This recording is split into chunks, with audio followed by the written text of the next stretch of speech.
সুপ্রিয় দর্শক বিন্দু, গীতা বিশ্বাস ৩৬০ চ্যানেল থেকে সমস্ত দর্শক বিন্দুর প্রতি রইল আজকের প্রীতি ও শুভেচ্ছা। ছোট্ট গল্প, ভালো লাগবে বন্ধুরা। অদ্ভুত গল্পটা, ছোট্টর ভিতরে সুন্দর একটা জিনিস জানা যাবে। একটু শোনা হোক।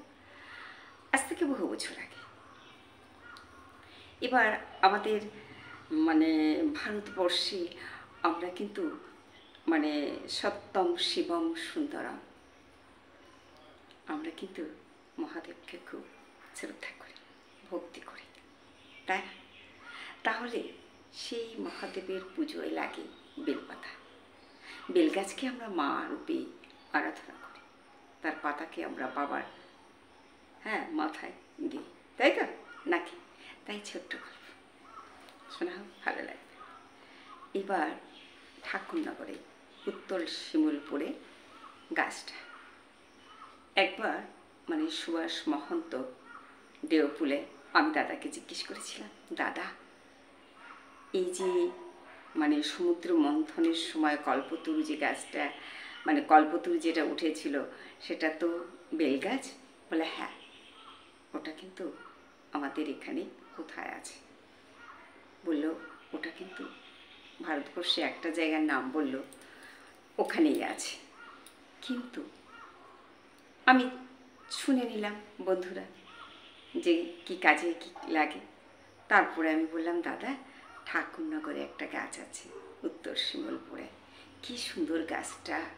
আমি যেতাম, পাতা তুলে তুলে নিয়ে আসতাম, শিবকে দিতাম, দুর্গাকে দিতাম, কি বলবো বন্ধুরা। হ্যাঁ, সত্যি গল্পটা একদম বাস্তব বলছি। তারপরে আমি ওদের বললাম, তোমরা কেটো না গাছটা। আমি জানি, আমি তো আবার এই ইউটিউব বা ফেসবুক ব্যাপারে অতটা অভিজ্ঞ ছিল না, আমি ডাক্তারি নিয়েই ব্যস্ত।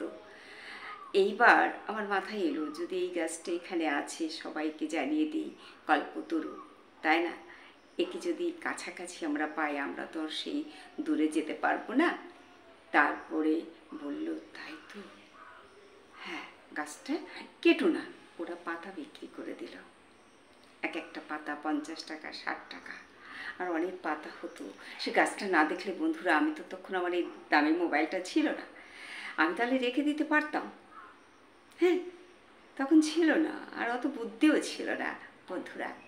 বুদ্ধি গেলে, চোর গেলে বুদ্ধি গেলে, এও তাই।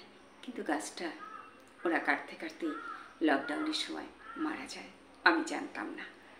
আমার এত ভালোবাসার জিনিস আজকে আমি কাউকে বোঝাতে পারছি না। মনে হয় আমার এমন একজন হারিয়ে গেছে, আমি কাউকে বোঝাতে পারছি না। আজকে আমরা সবাই সেখানে দেখতে যেতে পারতাম, তাই তো?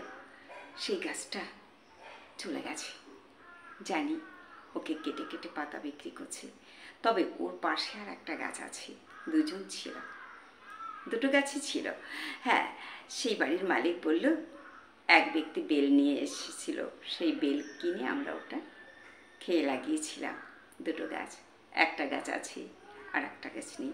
ও গাছটা কিন্তু ফল হয় না। হ্যাঁ, তাই তো বললো। আমি আবার অনেকদিন যাই না বন্ধুরা, কি বলবো, তাও মনে হয় ওই গাছটাকে দেখতে যাই, কারণ এত ভালো জিনিস আমাদের সেই কল্পতরু সমুদ্র মন্থনের সময় উঠেছিল, তাই তো নাকি? তাই সেই গাছটাকে যখন হাতের মুঠোয় পেয়েছি, তাহলে আমরা সবাই দেখতে পেতাম। নেই, আজকে গল্পটা এখানেই রাখছি।